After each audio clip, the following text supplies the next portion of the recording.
Boa noite. A Rede Bandeirantes de Rádio e Televisão começa agora ao vivo aqui do seu estúdio no Morumbi, em São Paulo, mais uma entrevista coletiva. E o nosso convidado desta noite é mais um candidato à presidência da República, é o cardiologista Enéas Ferreira Carneiro, do PRONA, o Partido da Reedificação da Ordem Nacional.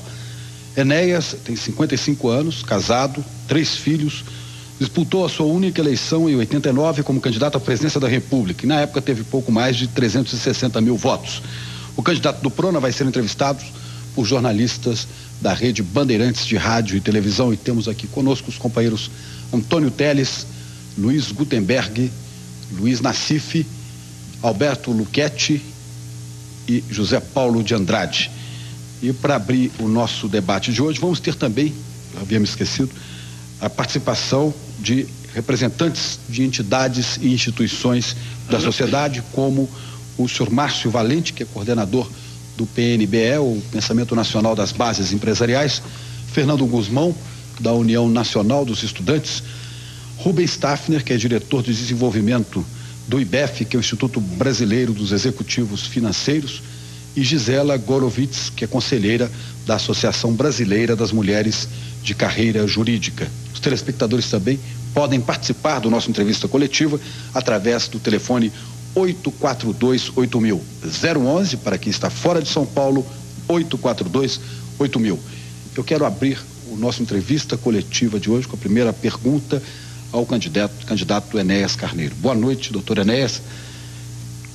Não há nenhum indicativo nas pesquisas de todos os institutos, né, que o senhor vá ao segundo turno. Pouco antes de começar este programa, conversávamos aqui na Bandeirantes, e o senhor dizia que tem absoluta convicção que vai para o segundo turno, que o senhor vai disputar a final dessa eleição. Em que dados o senhor se baseia, de onde o senhor tira essa informação? Boa noite ao senhor Francisco, boa noite aos senhores telespectadores e aos senhores jornalistas da plateia. É exatamente como nós conversamos há pouco, eu repito a razão de ser da minha convicção. No quadro que se encontra aí, o quadro apresentado à nação, existe uma pessoa que representa os anseios da coletividade como um todo. É desagradável falar na primeira pessoa, mas não há opção. O único candidato que tem absoluta liberdade de movimentos para, em chegando ao poder, desenvolver uma atividade no nível de estadista, compatível com a realização daquilo que se chama a vontade nacional, sou eu. Em que eu me baseio para dizer agora que há perspectiva? Existe um calor gigantesco nas ruas, nas filas de ônibus, em todos os locais por onde passa e por onde meus amigos do partido passam. Existe um processo de contaminação, um processo do qual está participando a sociedade a partir da base da pirâmide. E eu digo ao senhor, nós estamos há mais de um mês no processo. Há exemplos já extremamente contundentes de eleições que se decidiram nos últimos momentos. E a nossa, quero crer, pertence a esse tipo, uma vez que o conteúdo nacionalista, a forma convicta, a maneira contundente, clara e irretorquível em que as nossas teses são apresentadas, farão com certeza com que a população, dentro de pouco tempo, mostre um índice. Doutor Enéas, qual é o modelo, o senhor como estadista, qual é o modelo de Estado que o senhor defende para atender os chamados anseios populares? E aqui, respondendo a pergunta do senhor, que já muitas vezes me foi feita, eu defendo um Estado que é forte, não um Estado fraco que aí se encontra. Um Estado técnico, onde nos cargos estejam indivíduos de preparo, que tenham nível de excelência, e não políticos escolhidos porque transitaram nos corredores do Congresso durante décadas, como está ocorrendo novamente aí. E o Estado intervencionista por excelência. Eu sei que essas teses se chocam com teses que o senhor inclusive apresentou, que eu conheço, mas eu estou expondo a sua pergunta. Quando o senhor pergunta, o Estado já o caracterizei, direi mais, um Estado nacionalista.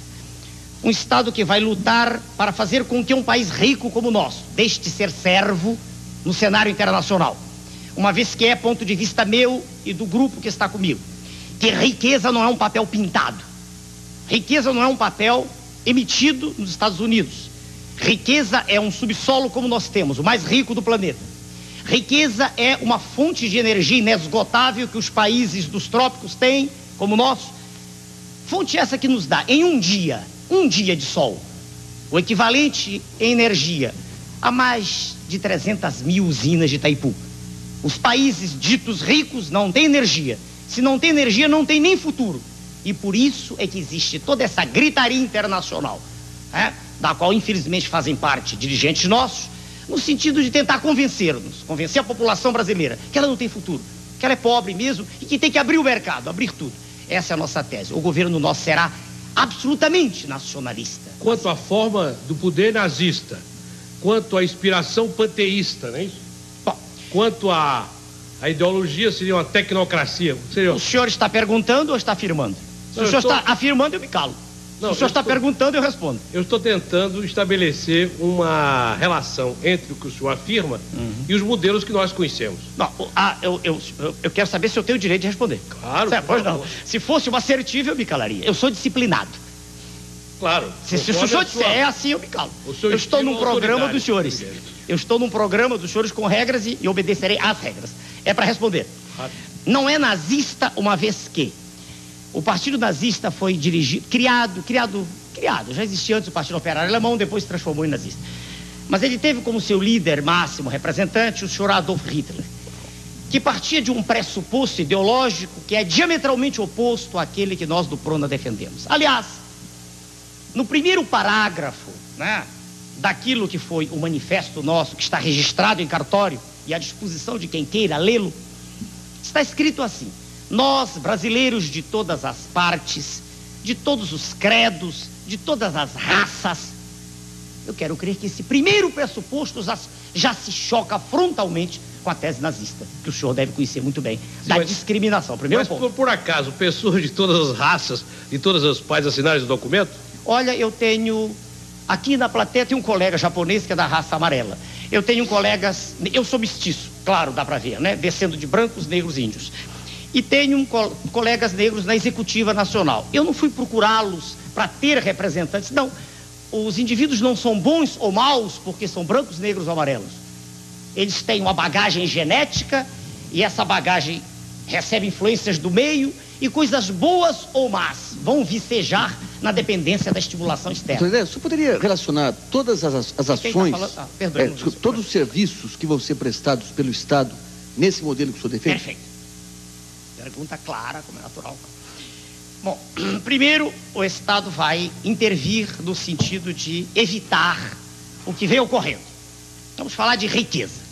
A desnacionalização das nossas jazidas. Isto é um crime contra a soberania nacional. Minério não é commodity. Minério não é um bem renovável.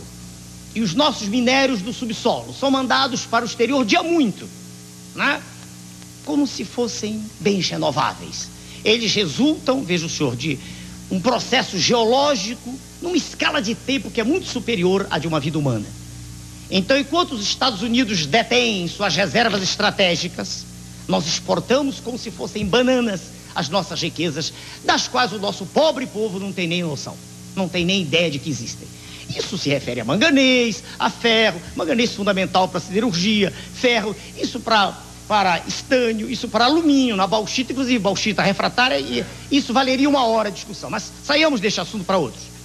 Pretende-se a cada instante, e eu ouço isso, e houve uma tentativa colossal de quebrar-se o monopólio da Petrobras.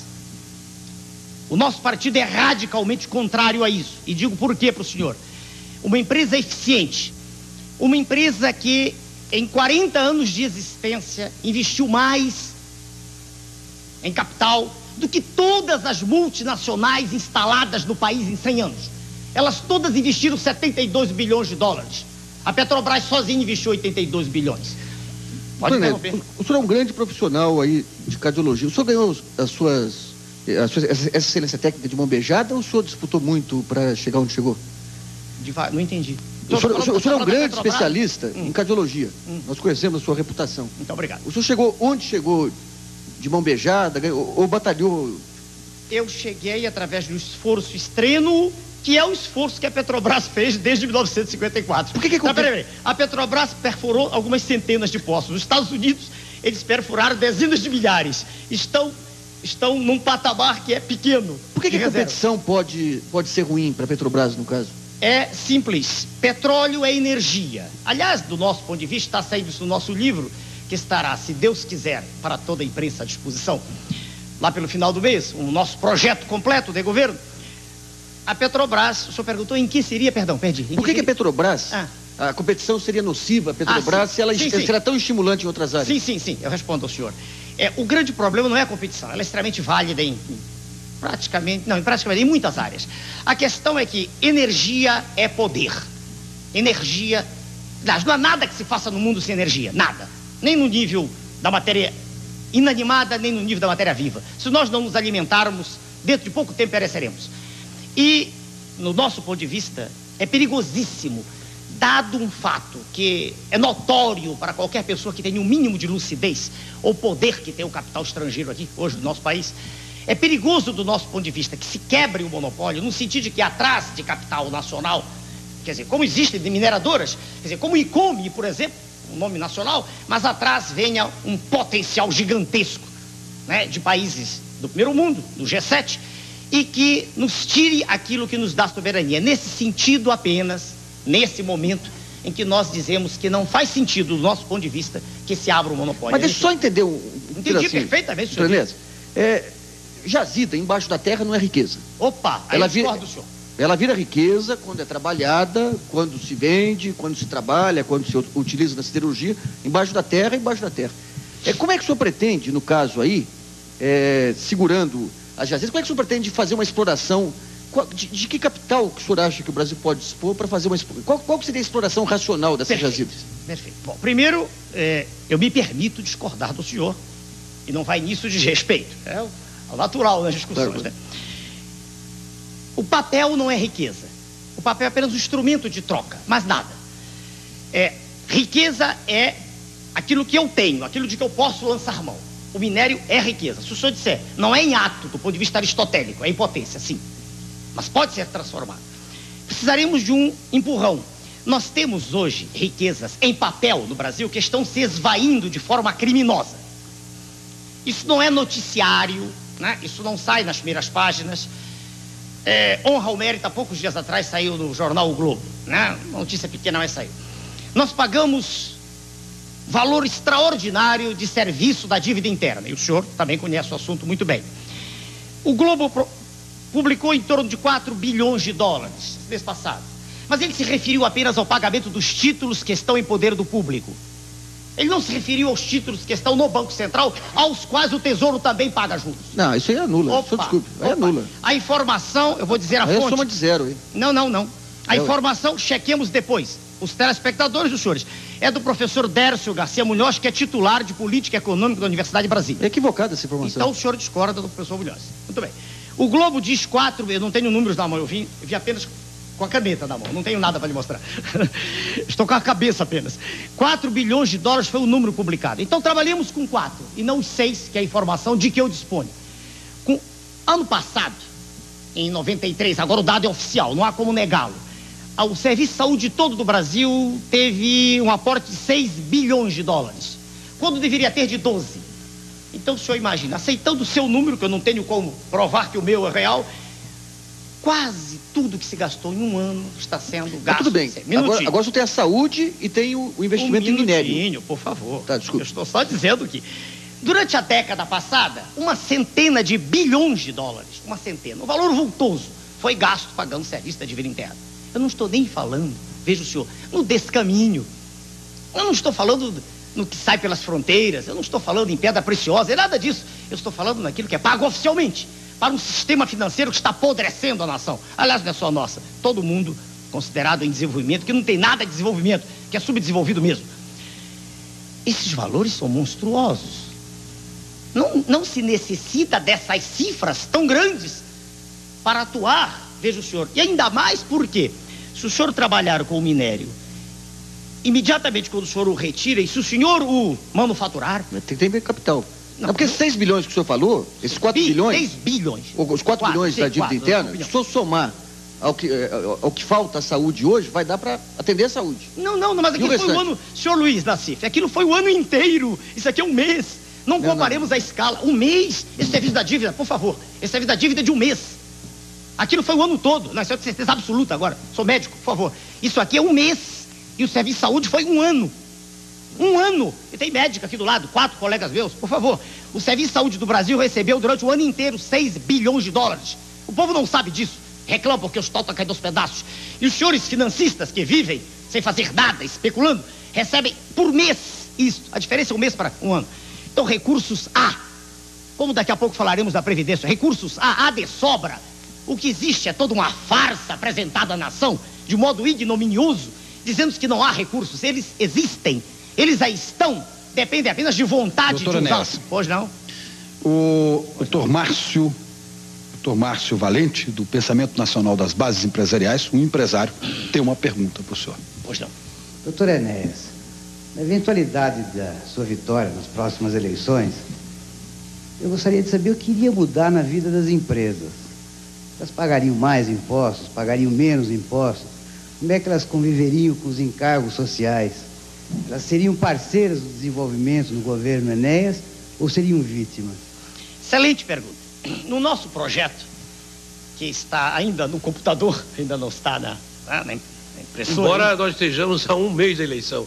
Não quer dizer nada. Isso não quer dizer nada. Se o senhor me perguntar o esforço que foi feito, porque nós não temos a máquina do governo trabalhando para nós, o esforço gigantesco que foi feito, o senhor entenderia que é prazo recorde isso ir para a população um mês antes. Ainda mais porque, se o senhor me perdoe, se o senhor me perdoa, né?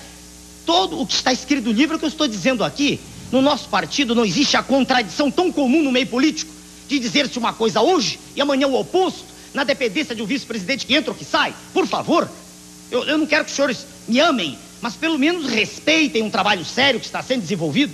O senhor está um mês de modo irônico. Um mês é tempo de sobra para quem não é imbecil para entender teses. Agora, se o sujeito precisa de um ano para entender uma tese, ele deve dosar urina, porque ele deve ter oligofrenia fenilpirúvica. É muito por favor, bom isso. Um minutinho, eu responder muito o senhor. bom. Não, agora, por favor. A pergunta do Muito senhor bom. Márcio Eu vou responder o senhor, Valente, por favor. do PNB, por Vou favor. responder, por favor. Como é que é o negócio? Senhor Márcio, eu repito se for preciso daqui a pouco. Senhor Márcio, não há contradições. Empresa é fundamental, quando se fala em economia de mercado. O Prona não é socialista, ponto. Não tem essa posição dúbia, ambígua, de se dizer, quando interessa, a favor da iniciativa privada. Quando não interessa, não.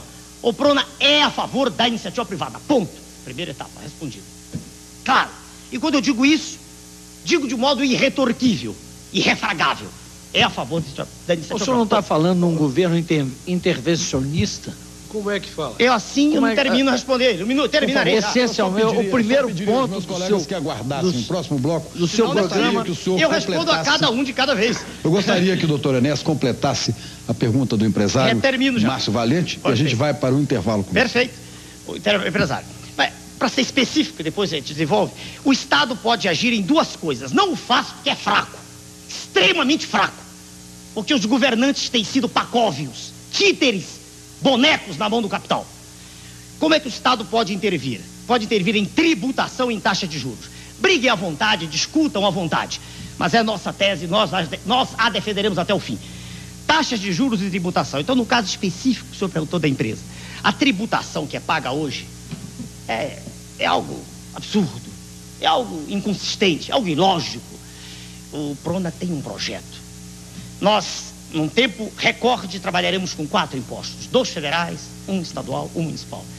E iremos até, isso já está escrito, está no computador, né? Iremos até aquela faixa do imposto só, deixando a contribuição previdenciária de lado, mais para frente. Quer dizer, nós diminuiremos bastante as alíquotas. Faremos com que o empresário possa investir, porque diminuindo taxa de juros também, ele se sente bem para investir. Hoje, qualquer indivíduo que tem bom senso e quer ter lucro, ele prefere aplicar dinheiro, é mais fácil do que investir. Então as empresas terão o direito de viver dentro de um Estado, dentro de um conjunto em que a sociedade terá prazer de trabalhar e o empresário de investir. Haverá um retorno que hoje é mínimo. Hoje o retorno do capital próprio brasileiro é menor do que o internacional. Ele aparentemente é maior quando se trabalha com... o senhor vai ampliar o Peraí, Estado? Como é que o senhor amplia o Estado? Só um momento, o senhor terminou? Terminei? Então nós vamos fazer um pequeno intervalo, entrevista coletiva volta daqui a pouco. Com prazer.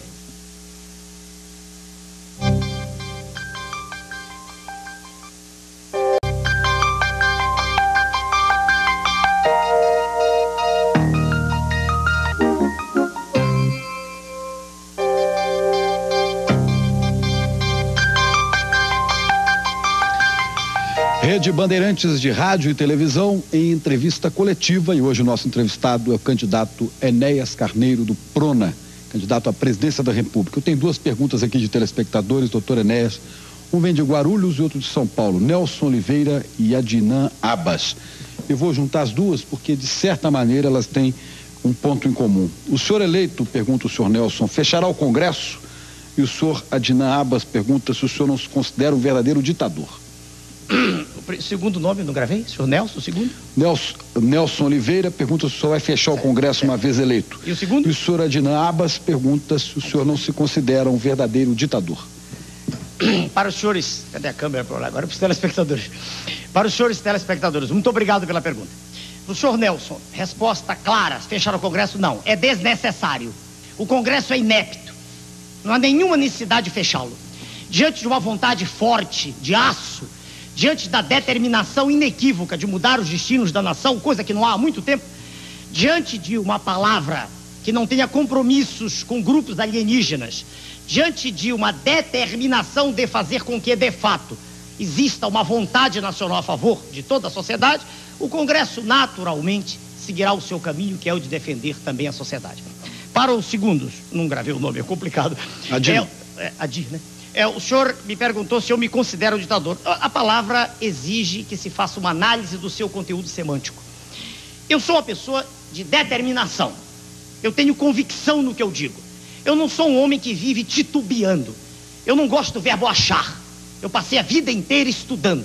Não foi para ser presidente da República, nunca nem pensei nisso. Aliás, não gosto do modo como política é feita no Brasil.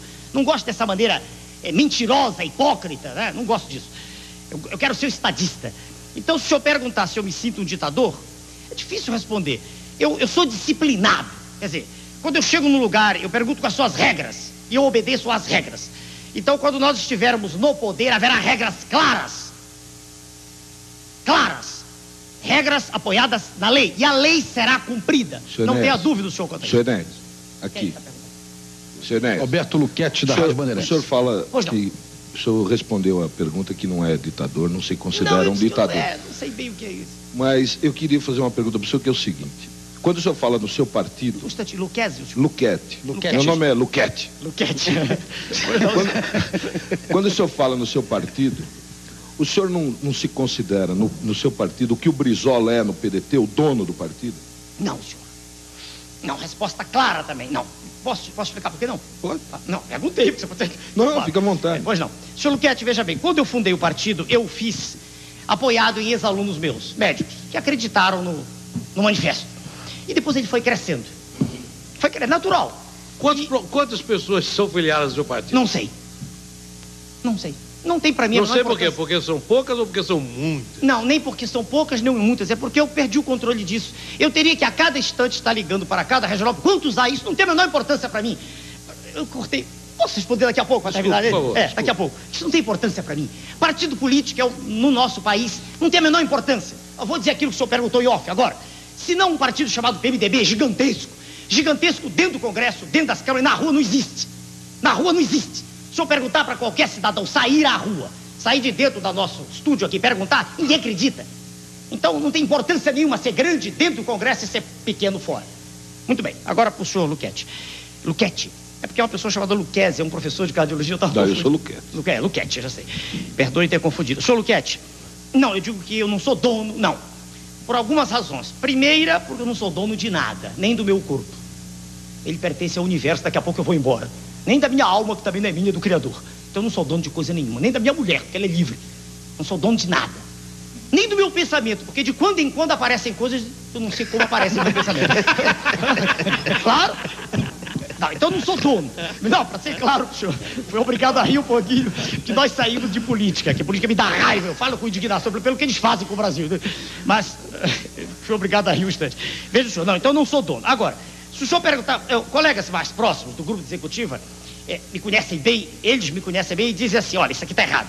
Aí eu digo, convença-me, entende? Eu tenho uma tese. E o senhor mostra para mim com argumentos, veja bem, lógicos, eu recuo instantaneamente, senhor Luquete, instantaneamente. E tenho prova na plateia disso. Vou dar um exemplo aqui. Abertura para o Pacífico, um exemplo. Todo mundo fala nisso, né? Todo mundo fala, é interessante abrir para o Pacífico, abrir aquele corredor ali atrás do Acre, né? E aí eu tenho no partido um elemento extraordinário, infelizmente não pôde estar hoje aqui, um almirante Roberto Gomes Silva, conhecedor profundo de geopolítica, com quem aprendo muito no convívio. Existe respeito recíproco, como deve existir entre as pessoas, e ele me mostrou que isso não é tão importante assim, não. Ninguém está falando nisso, eu sei, só para dar... Então eu ouço.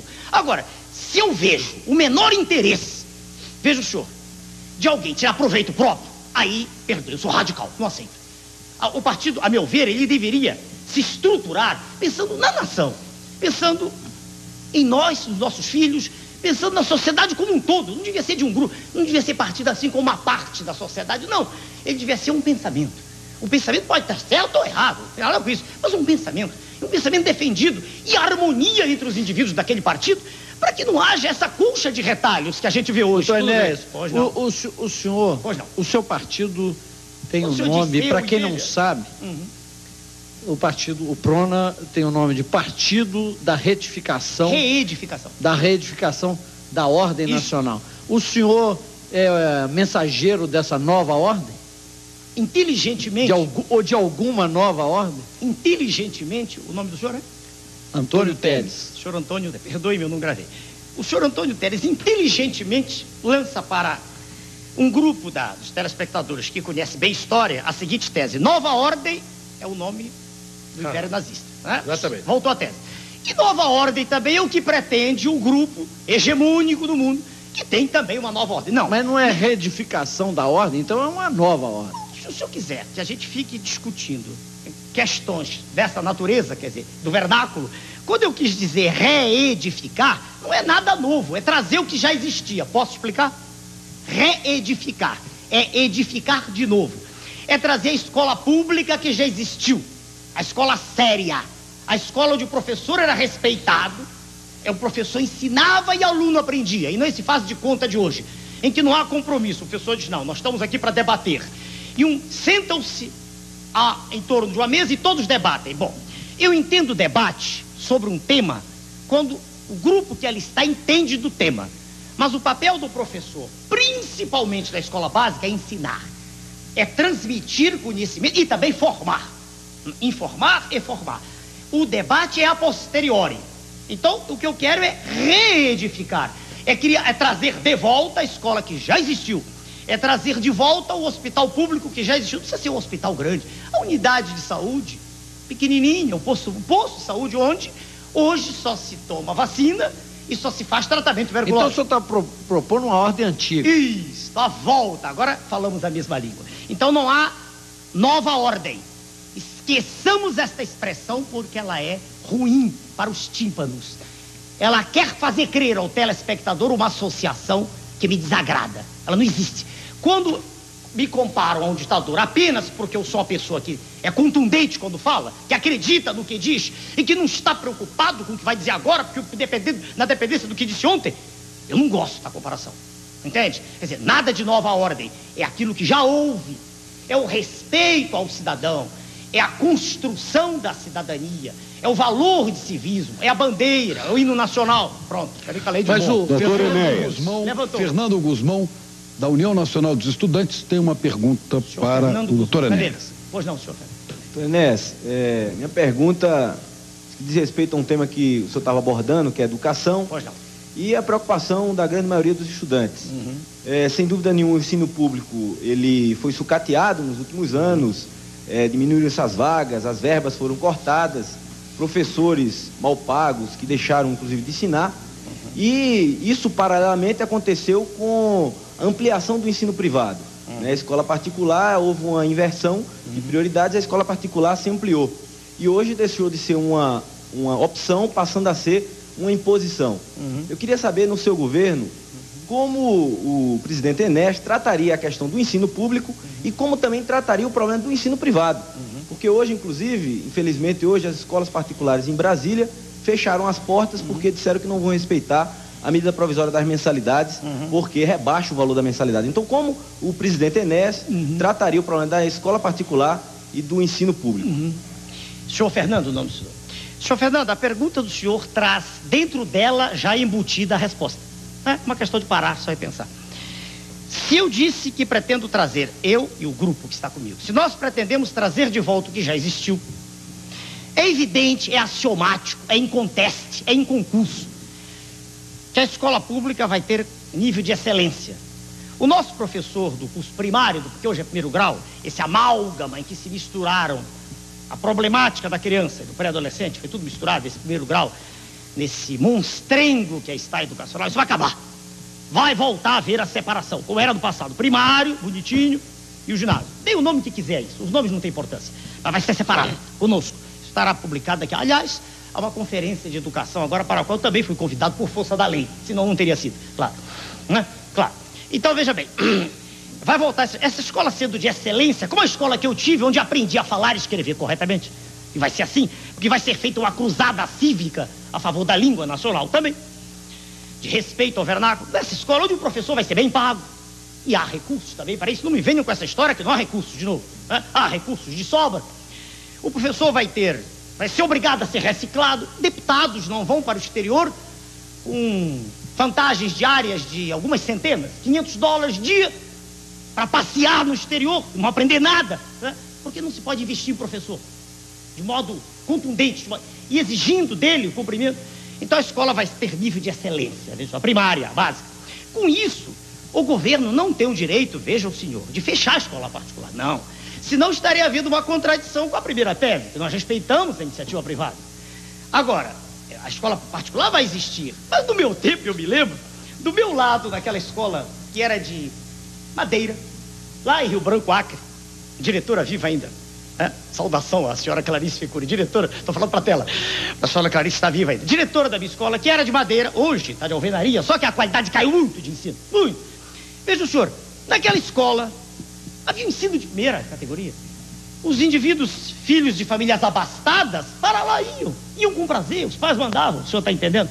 Assim como eu não vou pegar o indivíduo está na economia informal, agarrá-lo e dizer venha para a empresa, não é isso. Vamos fortalecer a empresa, vamos investir na empresa, vamos fazer com que o empresário tenha segurança, tranquilidade para trabalhar. E aí o indivíduo que está na informalidade, ele pouco a pouco vai preferir a estabilidade. Assim também a escola particular. Pouco a pouco irá sendo drenado esse contingente enorme que está na particular e irá caminhando para a pública. Espera aí, uma coisinha mais. Agora, na segunda pergunta, o senhor falou sobre a lei. Brasília, senhor Fernando Guzmão, em estando no poder, nós somos a favor da lei. A lei tem que ser cumprida.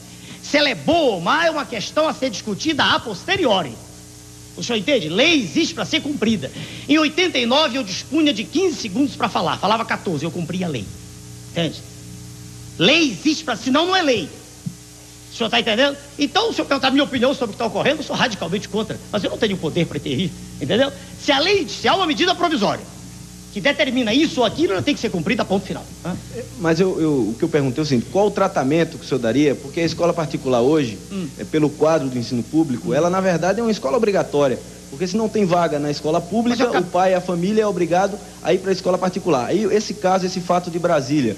As escolas, em função de não acharem a lei favorável a elas, não cumprem e fecharam as portas até que a medida provisória não seja aprovada no Congresso. Então, de que forma o senhor agiria nesse caso, sendo presidente da República? Meu Deus do céu, o que o senhor está me perguntando também tem uma resposta óbvia. A lei existe para ser cumprida. Veja bem, se o sujeito não cumpre a lei, há diversas maneiras de ele ser apenado, diversas, que se procure no Código qual é a pena a ser cumprida e que a pena seja imposta, sem discussão, independentemente de quem seja ele ou do nível social. Doutor Enélio, o senhor está dizendo o seguinte, se não fosse, respondendo a ele, se o senhor fosse presidente da República, o senhor não faria nada, entregaria isso ao poder competente, que no caso seria o judiciário. É isso que o senhor está dizendo? Peraí, um minutinho. Não teria nada a fazer? Eu nem parei aqui para examinar a questão. Eu não sei qual é o artigo. Eu estou perguntando porque ele fez uma pergunta como é que o senhor agiria. Mas veja bem... O senhor está dizendo que... Cumpra-se a lei. Cumpra-se a lei. Então o senhor não faria nada... Peraí, não é não fazer nada. Convocaria o judiciário para decidir. Eu não sei, estou dizendo para a nação, qual é o artigo. Eu não sou doutor em direito, eu só tenho direito constitucional, a única parte de direito que estudei. Eu nunca disse que era doutor em direito, meu currículo completo. Veja bem, eu não sei qual é o artigo ao qual está havendo desobediência, mas deve haver uma penalidade prevista. Celso, entende? Então essa penalidade tem que ser utilizada. Esse indivíduo que está descumprindo... Aplicada pelo Poder Judiciário. Claro, pelo Poder Judiciário. O Poder Judiciário terá que fazer aquilo que deve. O presidente Itamar também mandou cumprir a lei. E foi cumprida? Não foi. Como que o senhor faz para cumpri-la? Porque Sua Excelência, o presidente, não usa dos poderes que tem. Então o senhor usaria? Ah, sem dúvida. Mesmo... Sem dúvida. Mas quais os poderes do presidente aí sobre o judiciário? Opa. Vamos aí que está a história. Vamos bem devagar. Eu pediria que o doutor Enéas guardasse esta resposta para daqui a pouquinho, depois do nosso intervalo.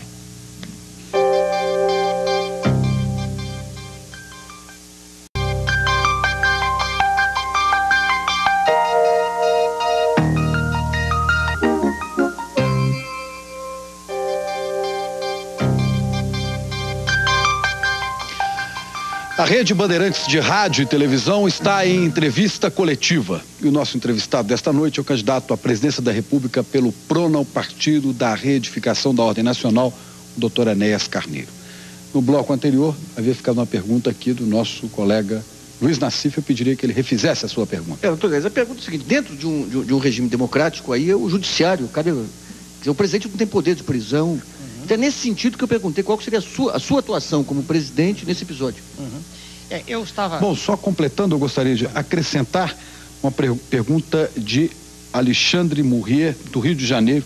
De que modo o senhor acredita que o seu partido poderá combater de modo eficiente os oligopólios que dominam a economia brasileira, uma vez que cabe ao Poder Judiciário a competência de punir empresários desonestos e coisas do tipo? Okay. Acho que junta-se ali a pergunta do Luiz Nassif. O senhor Luiz Nassif primeiro. Senhor Nassif, veja bem, a tese que nós vimos defendendo há muito tempo é a seguinte: tudo funciona numa sociedade à base de exemplo, né? Isso a gente vê numa escola, a gente vê numa empresa, a gente vê numa família e pode ver numa nação que, por excelência como a nossa, e constitucionalmente mostrou que era no plebiscito, é presidencialista. Eu quero crer, não tenho como provar isso, que diante de um exemplo forte, esse exemplo vai se transmitindo à nação. Essa é a tese que eu tenho. Eu sei que o presidente não pode ele sair prendendo, não existe isso, é o judiciário que tem que fazer. Mas eu acredito que um exemplo de seriedade, de convicção, de ação plena, permanente, desde o primeiro momento, e não esse ato de ir e vir, que é comum na política brasileira, eu acredito que isso faz com que o próprio judiciário, que dos três poderes, a meu ver, é o que ainda tem mais força hoje, atualmente, né? Eu acredito que até ele também se engajará nesse processo. Essa é a minha maneira de ver. Zé Paulo de Andrade. Agora o senhor tinha alguém antes, não? Não, havia uma pergunta com relação ao oligopólios, no mesmo sentido da pergunta de Luiz Nassif, do senhor Alexandre Murrier, do Rio de Janeiro. Pois não. Bom, eu perguntaria ao doutor Enéas Carvalho, por que o senhor se candidata a presidente se lhe falta suporte partidário? O senhor mesmo disse que não sabe quantos simpatizantes tem o seu partido, quantos integrantes sequer o senhor sabe quantos tem o seu partido, mas não é um número expressivo. Por que, presidente? O senhor foi até coerente, disse em 89 que o eleitor não o veria em 90, não o veria em 92, voltaria a vê-lo em 94, o que está acontecendo agora. O senhor não poderia dar uma contribuição à nação como legislador, doutor Enéas? Perdão, o nome do senhor? José Paulo. Senhor José Paulo, algumas corruptelas só que eu me permito corrigir. Meu nome é Enéas Carneiro. O senhor disse Carvalho, por isso que eu perguntei seu nome antes. Não, nada demais, senhor. Não, obrigado a saber. Meu nome é Enéas. Também porque eu digo na televisão sempre meu nome é Enéas. É mais fácil, né? Exato. Bem, o senhor disse que eu não sei quantos integrantes. É verdade? E eu respondo por quê? Porque isso não tem a menor importância. E eu já dei exemplo aqui de público, isso não tem importância. Integrante filiado, não tem importância. Não existe estrutura partidária no país ligada à sociedade. Não existe. Agora, simpatizantes eu sei, sim, senhor. Isso eu sei. Os simpatizantes se revelam a cada instante que eu vou à rua. São os simpatizantes.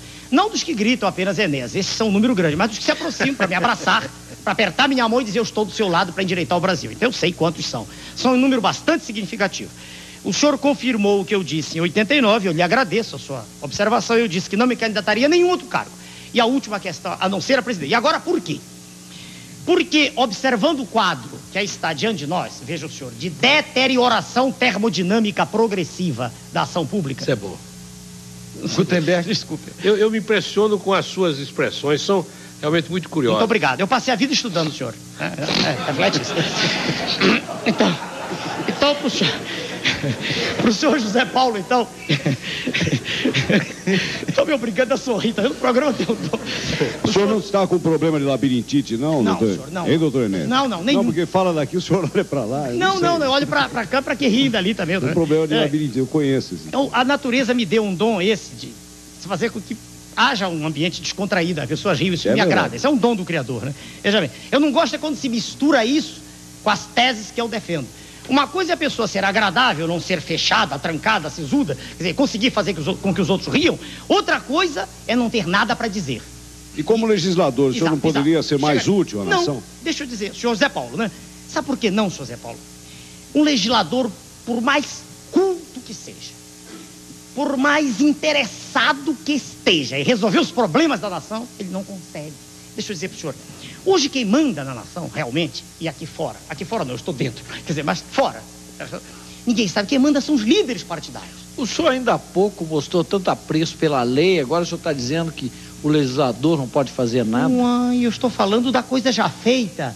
Se a lei existe, ela tem que ser... Se o legislador não é capaz de fazer a lei, como é que vai existir a lei? Mas se eu... Espera, ela aí está. Isso é um fato inconteste, como o senhor está aí e eu aqui. Se a lei aí está, boa ou má, ela é para ser cumprida. Em nenhum momento alguém me perguntou se ela é boa ou má. Ninguém perguntou isso aqui. Se perguntar, é 1 hora para discorrer sobre o assunto.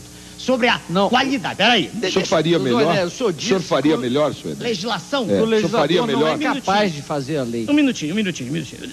Não nos percamos. Só ele primeiro. Aí. Um deputado sozinho, por melhores que sejam suas intenções, ele não muda o quadro nacional. A contribuição dele é extremamente pequena quando existe. Eu tenho uma deputada, uma só, do nosso partido, dona Regina Gordilho. Uma senhora extremamente séria, que teve coragem de dar o pulo no escuro, de vir para o meu lado. E permitiu, graças à sua coragem, que nós pudéssemos entrar com uma ação de inconstitucionalidade, garantir nossa candidatura, que tinha sido impedida de um modo inconstitucional pelos senhores congressistas, porque temiam exatamente o que está ocorrendo. Que com essa clareza meridiana, eu expusesse essas ideias.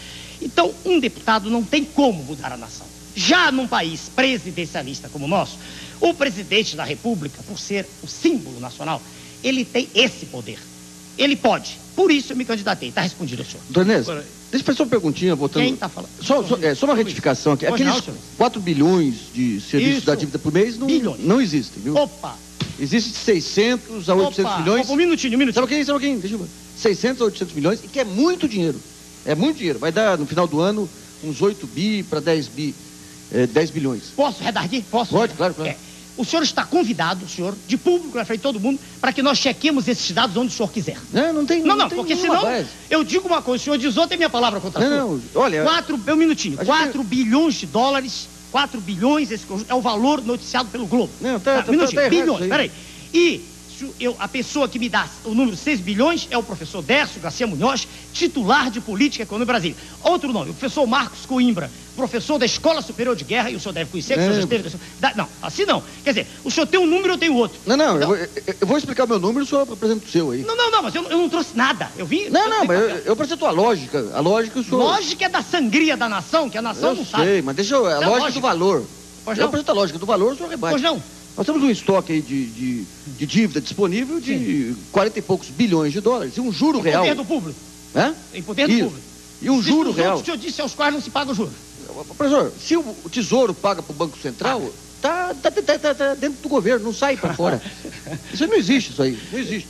Tudo bem. O dinheiro que sai realmente de obras, de orçamento e vai para o investidor, é uma quantia de 600 a 800 milhões. A palavra investidor é um eufemismo, especulador, né? O senhor está muito rigoroso aí. Sou rigoroso, senhor. Só porque isso não produz riqueza. Não, mas sim, mas quando o senhor é rigoroso na palavra, o senhor desvia do raciocínio. É isso que eu estou querendo pegar aqui. Não, eu estou dizendo o seguinte, tem 600 a 800 milhões de dólares, mas que é muito dinheiro, é muito dinheiro.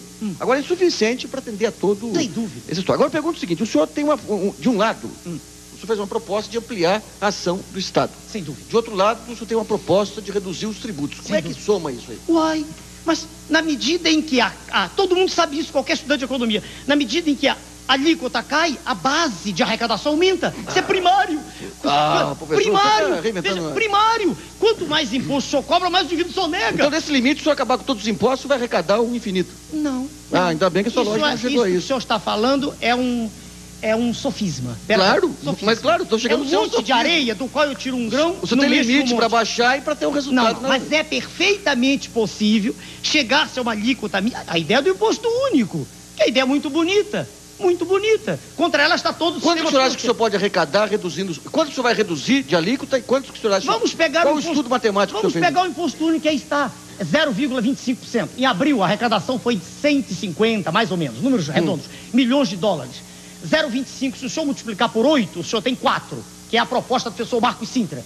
4%. Mas o senhor está indo contra a sua lógica. O senhor aumenta a alíquota e aumenta o tributo. Não, o senhor disse que tem que diminuir a alíquota para aumentar a arrecadação. Um minutinho, senhor. A sua lógica complicou. O senhor normalmente pensa depressa, mas agora foi mais devagar. Um minutinho. 0,25 é o que está aí.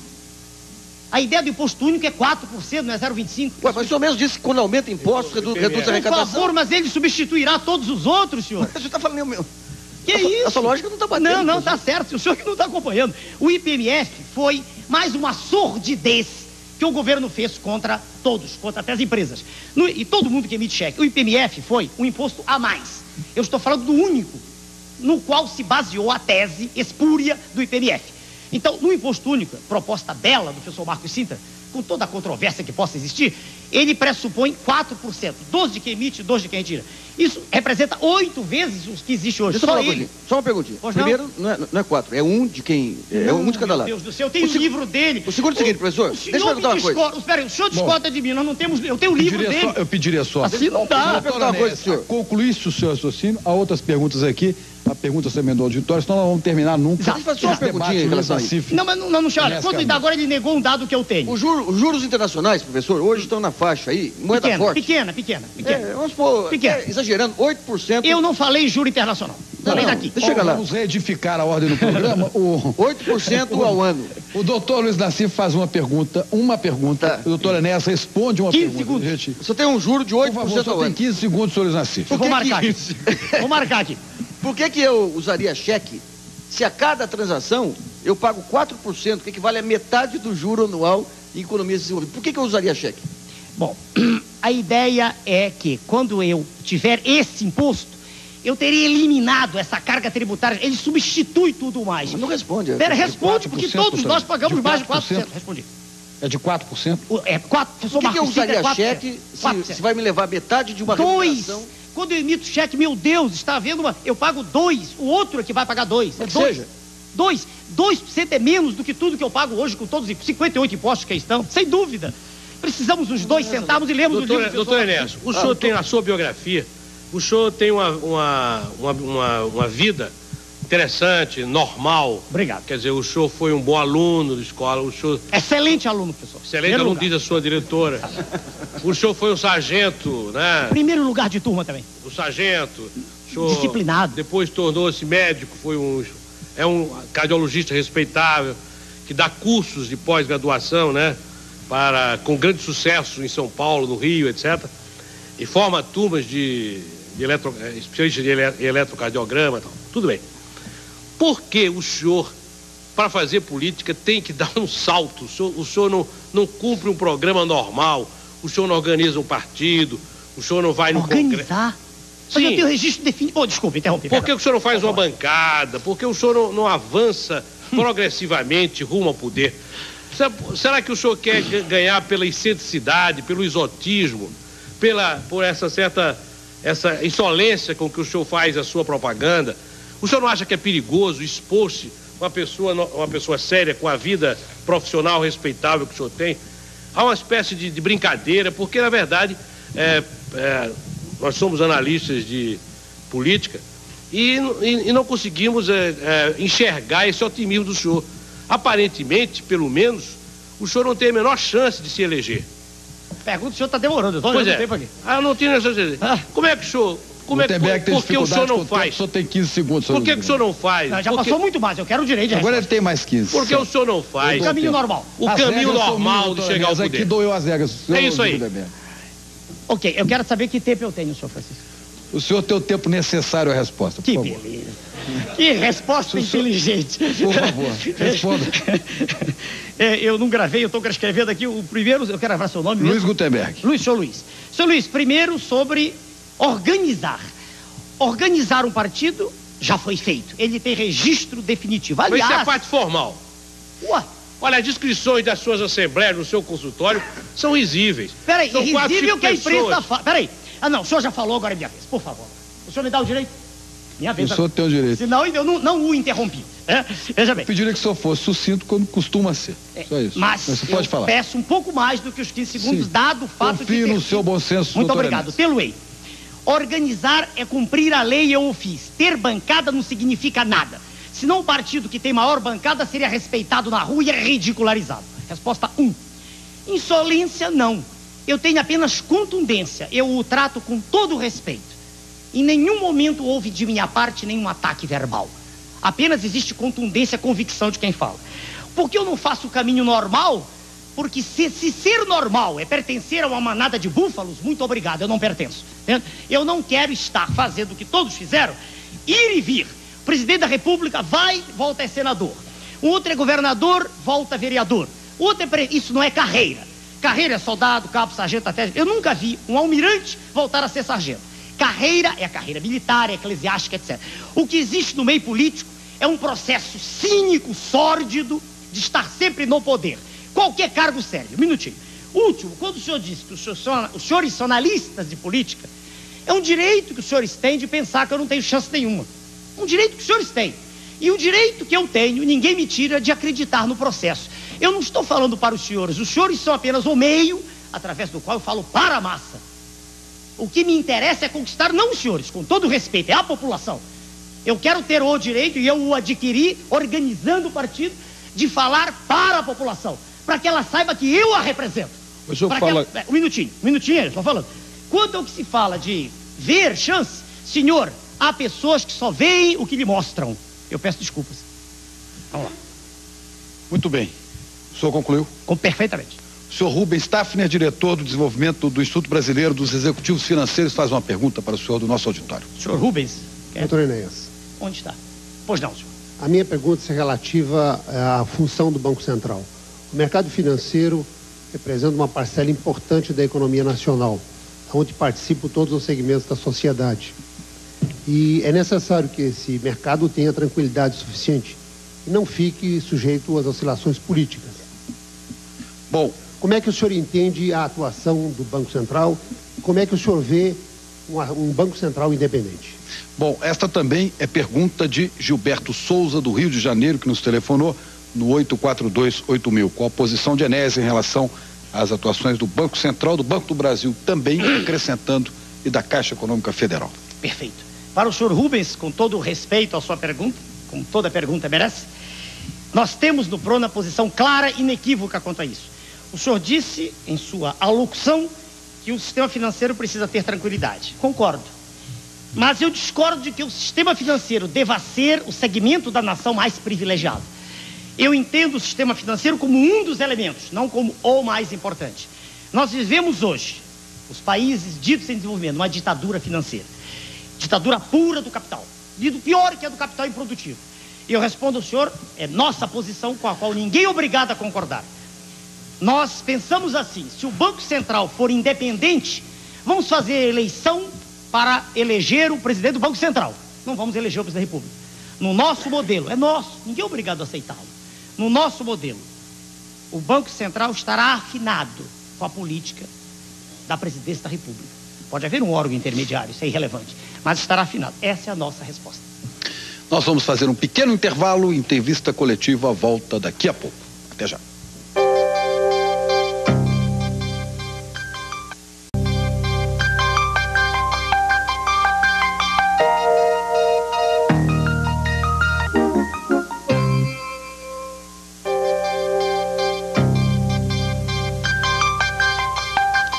A Rede Bandeirantes de Rádio e Televisão faz esta noite entrevista coletiva com o candidato do PRONA à presidência da República, o doutor Enéas Carneiro, e eu quero abrir esse bloco com a pergunta da senhora conselheira da Associação Brasileira das Mulheres de Carreira Jurídica, dona Gisela Gorovitz. Doutora Gisela, que está aqui no nosso auditório.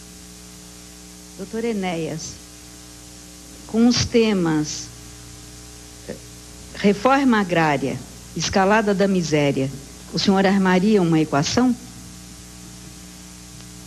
Doutora, no nosso projeto nós imaginamos o termo reforma agrária, a expressão reforma agrária, como algo de muita controvérsia. Nós pensamos numa reordenação do espaço agrícola. A propósito, Luiz Dutra, de Três Lagoas, Mato Grosso do Sul, telefonou perguntando qual a política agrária do Imaginamos a divisão que já existe do homem do campo que quer produzir em 2 grandes grupos. Aquele que quer produzir e já tem um certo nível de capacitação técnica, quer dizer, que já tem algum preparo e quer ser um empresário, e que não precisa do Estado a não ser como intermediador, uma espécie de bolsa de terras. E um segundo grupo mais numeroso, este sim que necessita de apoio específico no sentido de assentamento. Nós vemos o assentamento como algo factível, inclusive com desapropriação, mas com o Estado pagando o valor, quer dizer, o Estado adquirindo o endividamento. Será uma obra de cunho eminentemente social, sem que se espere com isso o aumento de produção. O segundo grupo, sim. O aumento de produção, do nosso ponto de vista, pode ser obtido utilizando os recursos que aí estão. Se nós compararmos as áreas agricultáveis daqui do nosso país com o do NAFTA, por exemplo, proporcionalmente, nós não temos por que temer a nossa safra tão decantada de 76, 80 milhões de toneladas, ela passa a ser até insignificante. Nós acreditamos que o homem assentado deva ter assistência médica, as potencialidades dele devem ser estimuladas não só no sentido do trabalho agrário, como também outras aptidões que ele possa ter. É um projeto bem grande, né? O senhor falou em assistência médica, então, que é a sua especialidade. Eu gostaria de saber, então, assistência médica, pública ou privada, pública e privada. Qual seria a opção? A tese é a mesma que foi aduzida no início para a escola pública. O hospital público, ele não é do pobre, ele é do cidadão.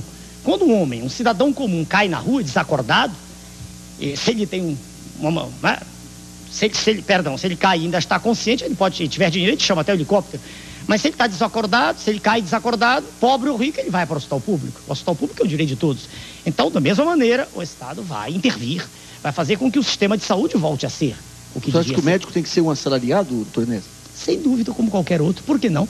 O médico, veja o senhor, hoje ele tem salários aviltados como professor. Aliás, peraí, é rara hoje a forma de atividade profissional que é bem remunerada, raríssimo. Mas só para terminar lá. Então, o sistema de saúde único, de novo, é uma falácia. Ele está no papel. Nós temos, eu não disse não houve oportunidade, nós temos uma centralização doutrinária. Nós acreditamos que a descentralização deve ser na execução só, mas não na doutrina. O que nós pretendemos e faremos valer, em lá chegando, é que o atendimento médico seja o mesmo em todo o país. Isso é possível. Isso é perfeitamente factível, desde que exista, de novo, vontade, determinação. Eu quero lembrar que, ao responder essa pergunta, o doutor Enéas respondeu também o doutor Arthur Ungarete Júnior, de Santo André, e Cleonice Alves de Freitas, de São Paulo, médicos perguntaram a respeito da questão médica. Doutor, e sobre agricultura, a Mirko Gianotti, do Mato Grosso, que perguntou sobre a agricultura doutor também. Enéas, embarcando nessa, talvez, na nossa opinião, ficção, é um direito, seu? Na coisa, uma certeza de que o senhor vai para o segundo turno, quem é que o senhor gostaria, quem é que o senhor imagina que vai ser o seu competidor? Difícil responder isso. Extremamente difícil, muito difícil. Por quê? Porque o quadro é altamente indefinido, porque a base da pirâmide, que realmente é quem elege, que não está mais assistindo ao programa, porque acorda às 4 da manhã, a base da pirâmide está ainda sem nenhuma definição. Estatísticas feitas por diversos órgãos mostram que metade da população não está participando ainda. O processo se define nas 3 últimas semanas. É extremamente difícil. O ex-governador Leonel Brizola acha que as pesquisas são uma conspiração contra ele, contra certamente o senhor também, porque... Eu nunca disse isso. Bom, mas... Quem? O senhor afirma que está bem, tem grandes possibilidades. As pesquisas dizem que não. As pesquisas retratam, veja o senhor, um instantâneo, elas não são um filme. Elas mostram aquilo que elas viram, num universo que não é bem caracterizado. Elas escolhem um grupo ali, segmentam. O senhor teria condição de fazer uma avaliação comparativa, sincera, das ideias e do programa dos seus rivais nessa disputa para... Não gostaria de fazer isso, não. O meu caminho não tem nada a ver com desses senhores. E quanto o seu partido está gastando nessa eleição? Quanto pretende gastar nessa eleição? 2 perguntas. Quanto está gastando? Até agora gastou do meu bolso, porque eu não vendi nenhum bônus. Nenhum. Não sei se algum estado, eu recebi um telefone celular no programa do seu Jô Soares, um programa que tem um tom diferente desse aqui, um programa, E um amigo meu mandou um cheque assim, particular para mim, até alguma coisa assim. Bônus, assim, quer dizer, o trabalho de campanha, não recebi nada. Então, o que a gente... Hoje a passagem foi paga pelos senhores aqui. Né? Então, o hotel é pago. Eu já disse isso em outros programas. Eu não faço comícios, não fiz até hoje, e falo através dos meios de comunicação. Os 3,6%. Aliás, os 7,2% aqui em São Paulo, né? Pela firma Toledo e Associados.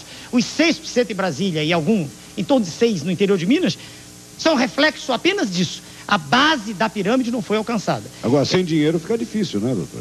Bom, o dinheiro suficiente para a passagem eu tenho. E eu não acredito, veja o senhor, que a população se deixe enganar mais uma vez, como aconteceu em 89. Existe todo um processo de fermentação no seio da sociedade em que existe ainda uma esperança. Eu quero crer que a nossa candidatura trará de volta essa esperança. Olha, ela não troca um Fernando por outro, não? A doutora Gisela Gorovitz. Não troca um Fernando por outro, não? Se a massa vai fazer isso ou não? Não sei, senhor. É um direito. A doutora... Um minutinho. Eu nunca pedi voto a ninguém. Nunca. Voto é uma decisão de dentro, é espontânea. Nunca o fiz e não pretendo fazer. Eu apresento uma mensagem, o senhor deve observá-la na tela e dou meu nome no fim. É uma opção que se apresenta. Se o senhor pergunta se a população vai escolher o senhor Fernando, não sei. Se ela o fizer, é a escolha dela e será assim, não tem nada por isso. Chico, a doutora Gisela Gorovitz fez uma pergunta e considera que a resposta não foi satisfatória. Eu pediria que o senhor falasse. Pois não, claro. Ela repetisse, se o senhor respondesse rapidamente, por favor. Claro. Doutor Enéas, eu formulei a questão colocando a escalada da miséria, e a miséria, tem razão, e a reforma agrária, e se o senhor armaria uma equação com esses dois elementos. Entendi. No caso... Perdão, doutora. O senhor compreendeu a pergunta? Agora foi porque... Como é muita gente falando, a gente se perde. O senhor armaria uma equação com isso? E com relação à escalada da miséria, o que o senhor preveria para a geração de empregos? No que concerne a agricultura, é o incremento. É aquilo que os povos desenvolvidos fazem. É tributar o mínimo e incentivar. O oposto do que se faz aqui. O senhor já falou sobre a agricultura? Já estou encerrando. Agora, na miséria. A distribuição de renda que aí está é de uma iniquidade social considerável. Eu só vejo uma maneira, senhora. Dividir o processo em duas etapas, quase simultâneas. Uma em que o Estado intervém, gerando empregos, algo parecido com aquilo que fez o senhor Roosevelt, os Estados Unidos, o New Deal dele. Que cria empregos. Com a mão de obra nossa, em grande escala, sem qualificação, pequenos empregos, as ruas, tapando buracos, quer dizer... É perfeitamente possível. Roosevelt, na época, foi chamado de socialista porque quis fazer isso. A segunda etapa é empresa mesmo. É um estímulo gigantesco à atividade empresarial, e eu já disse como, diminuindo tributação. E criando, inclusive, bolsas, né? A questão dos meninos de rua, por exemplo, bolsas, né? A empresa, hoje ela não pode nem contratar um menor, porque a legislação é tão dantesca que ela não tem por que contratar um garoto.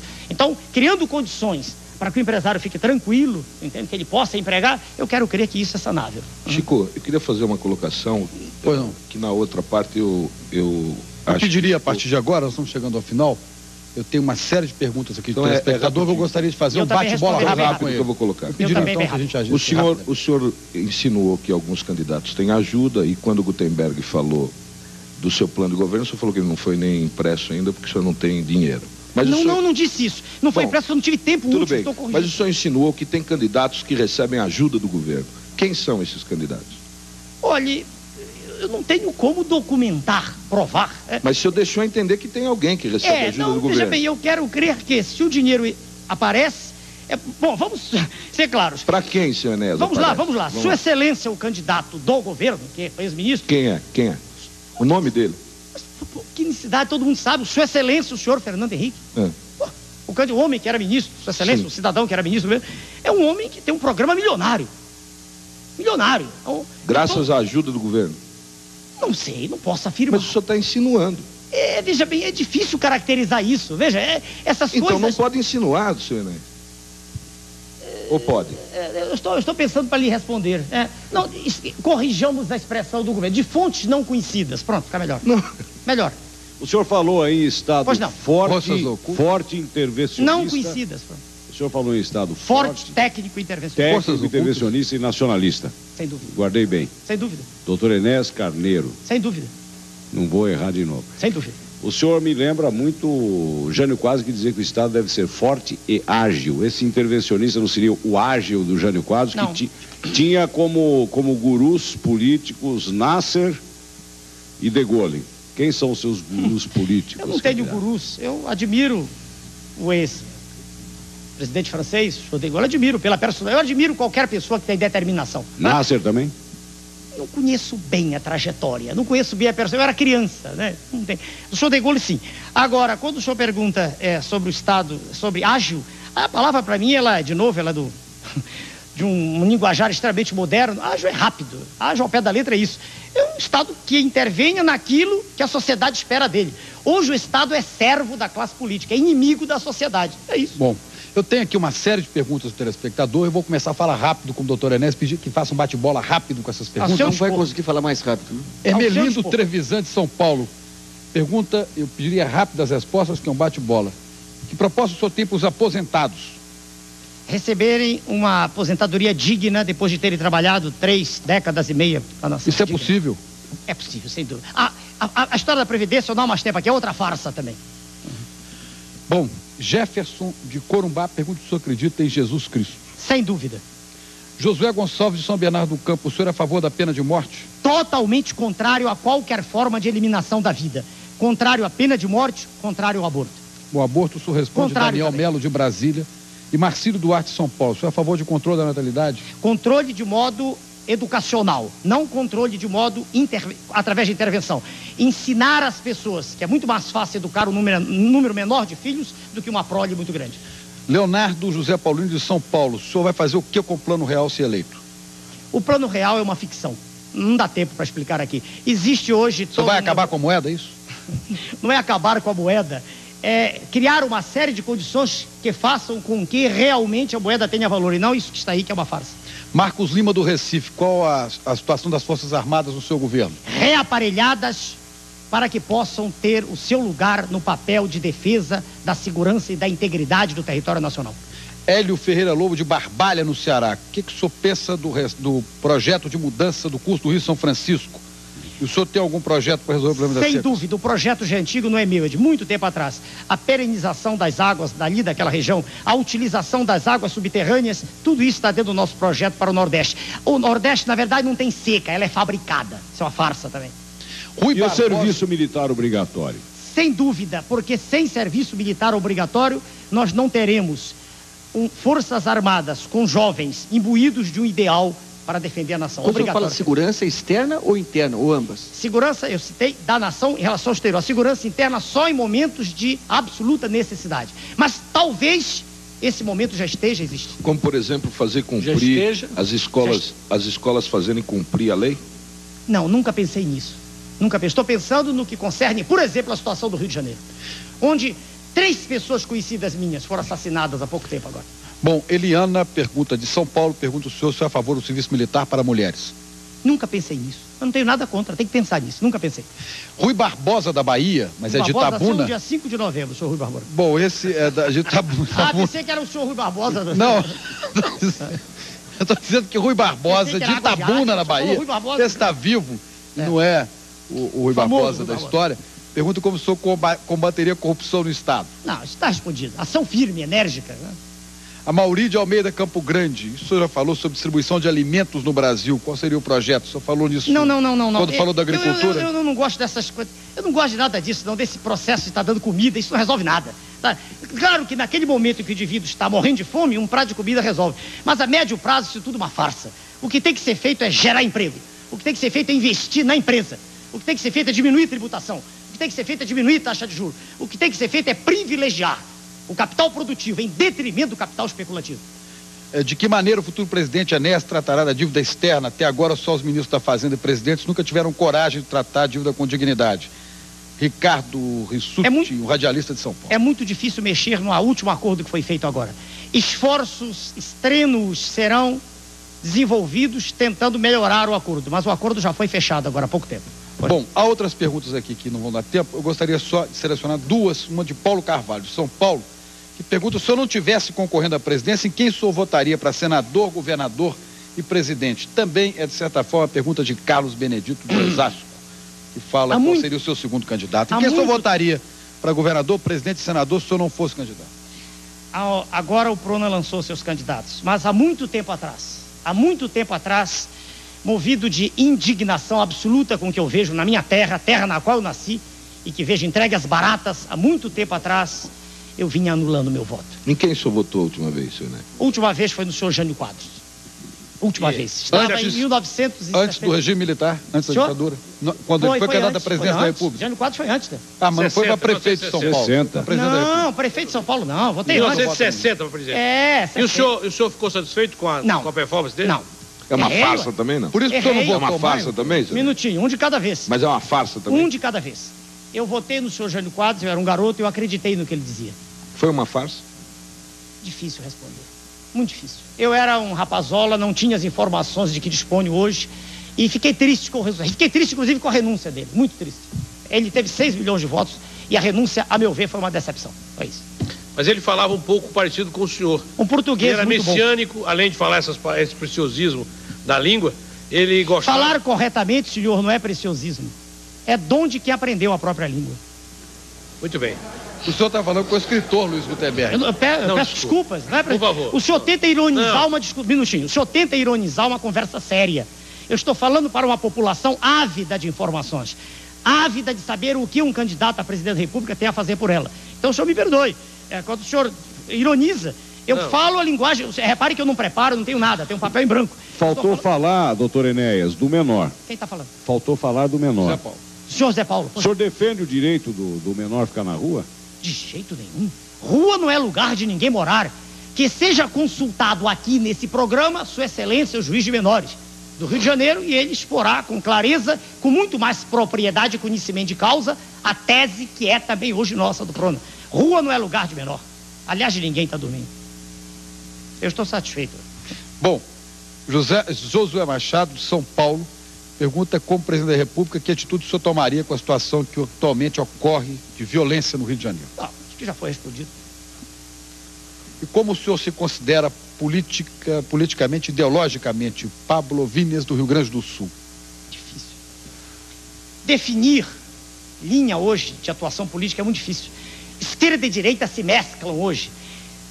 Da esquerda eu tenho a vontade de ter uma sociedade com direitos iguais, onde todos tenham os mesmos direitos. Isso é da esquerda. Isso está escrito em qualquer livro clássico. Então isso eu tenho da esquerda, a vontade de uma sociedade justa. Não tenho da esquerda a vontade de fazer regime socialista. Quer dizer, aquela destruição da iniciativa privada, não. Da direita eu gosto da ordem. Eu não gosto da desordem da esquerda, da baderna, das invasões, não gosto disso. Então há elementos de um lado e de outro. Se o senhor me perguntar, eu sou um nacionalista, convicto. Eu quero uma terra da qual nós nos orgulhemos. Eu quero uma terra que seja próspera para os nossos filhos, para os nossos netos. Eu quero uma terra que será, se Deus quiser, a maior nação do terceiro milênio. Eu quero uma terra que, já que detém tanta riqueza que o Criador lhe deu, ela seja realmente a terra. Se o senhor não realizar a sua expectativa de eleger-se em 94, o senhor voltará em 98? Não sei, senhor. Eu respondo sempre com clareza, não sei. O trabalho de 89 até aqui foi extremamente desgastante. Eu usei todo o tempo de que dispunha, entende? Eu gosto de estudar e nos últimos tempos tenho estudado apenas essas questões. Eu gosto de ciência, entende? O que eu vejo de falar de ciência política tem muito de política e muito pouco de ciência. Eu gosto de ciência. Se o senhor olhar meu currículo, eu passei a vida inteira estudando. E num determinado momento, em 89, eu me indignei com tudo que está aí. Com essa farsa que aí está. Essa mentira. Só um minutinho. Tá. O senhor está perguntando se vou candidatar de novo. Então, em 89, eu vi que tinha começado um processo gigantesco de conscientização da massa. Com 15 segundos apenas. Tanto que o partido obteve o registro definitivo. E aí eu registrei um documento em Brasília. Os senhores jornalistas sabem, foi citado com muita propriedade pelo colega dos senhores ali. O senhor Zé Paulo, né, o senhor? Isso. Eu registrei um documento dizendo que não me candidataria a nenhum outro cargo. Em compensação, aceitou o emprego do SBT para fazer uma intervenção usando o pitoresco do nome Enéas. Um minutinho. Pitoresco é a maneira como o senhor vê, não é como generais, brigadeiros, engenheiros, médicos veem que estão comigo. O senhor quer que a população pense que é pitoresco. Isso é seu modo de ver. O seu modo não necessariamente reflete o modo como a sociedade vê. Um minutinho. Segundo, eu aceitei o emprego do SBT porque era uma maneira de, estando como aqui estou, expor essas mesmas ideias. Nunca houve, da direção do SBT, nenhuma intervenção no que eu dizia. Aquele minuto dentro de um programa que é de jornalismo, eu o tinha com liberdade. O meu agradecimento ao SBT, ao sistema brasileiro.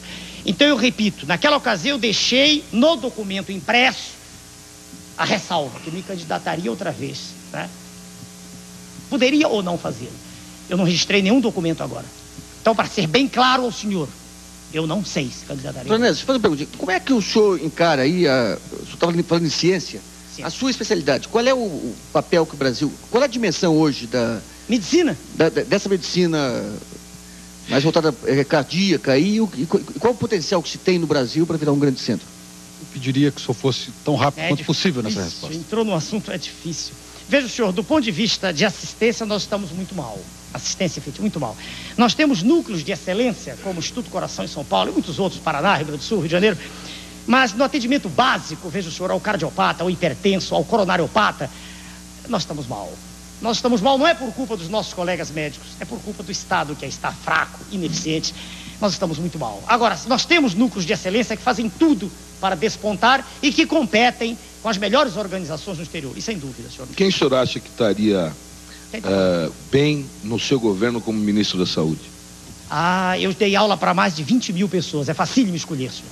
Mais de 20 mil médicos, facílimo. O senhor acha, o senhor falou agora há pouco que às vezes vem um pensamento que o senhor não sabe de onde. É verdade. O senhor acha que é uma força superior que o encaminha para ser candidato a presidente?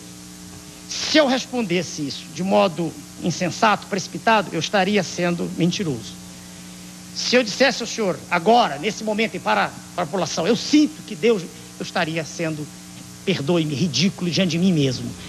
Eu não sei de onde vem a inspiração, não sei. Se o senhor me perguntar se eu creio em Deus, creio. Mas eu não vou ser cínico de dizer aqui que recebi chamado, nada disso. Isso seria de um cinismo que eu não aceito, o senhor entendeu? Agora, se o senhor disser, de quando em quando o senhor recebe, digamos assim, no momento exato, a iluminação, quer dizer, aquilo que faço, o que eu respondo, o que tem que ser respondido, é verdade, acontece. Doutor Isso é uma dotação do Criador. Doutor Enéas, nós vamos terminando o programa, mas tem 3 perguntas aqui que eu não posso deixar de fazê-las, de Alexandre Jardim, de São Paulo, Marcos Antônio da Silva, de São Miguel Paulista, e de Armindo dos Santos Ferreira, de São Paulo. O senhor é pessoa pública, o senhor não acha que sem barba ficaria com aparência melhor? Não acha que o tom de voz mais baixo ajudaria? O outro, que é um advogado, o senhor tem alguma preocupação com o seu visual? Talvez se o senhor cortasse a barba, ficaria mais digerível a quem vota. E Armindo dos Santos, se o senhor ganhasse a eleição, cortaria essa barba? Ela é ridícula. Está feito esse tema. O senhor escolheu aquelas que são, por excelência, histriônicas. São 3. Sem dúvida. Inteligentemente, o senhor deu o tom que lhe interessa dar ao final do programa. Agora é minha vez de responder. Eu digo ao senhor que as outras já foram feitas. Certo. Essa é a interpretação que o senhor faz do meu trabalho. Sem dúvida. Não, do finalzinho só. Antes não.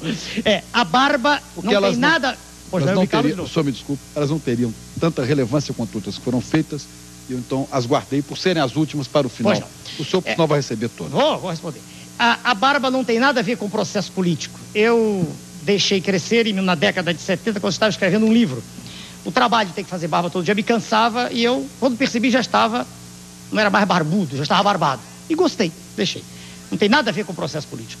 Sobre mudar visual, não. Eu sou assim mesmo.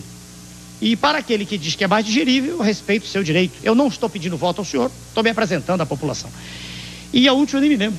Acho que era barba. Eu não notei barba e visual, a última eu não vi aqui. Era isso. É barba também. Muito obrigado aos senhores. O senhor está no equilíbrio, então. O que faltou lá, está aqui, está equilibrado. Muito obrigado pela sua participação na nossa entrevista coletiva. Doutor Enéas, eu agradeço aos meus colegas aqui presentes e convido para, novamente, na segunda-feira que vem, entrevista coletiva com outro candidato à presidência da República. E atenção, amanhã, às 10h30 da noite, aqui na Bandeirantes, com a mediação de Marília Gabriela, nós vamos ter o primeiro debate entre os candidatos à presidência da República, com a confirmação de todos os candidatos que aí estão, que asseguraram a presença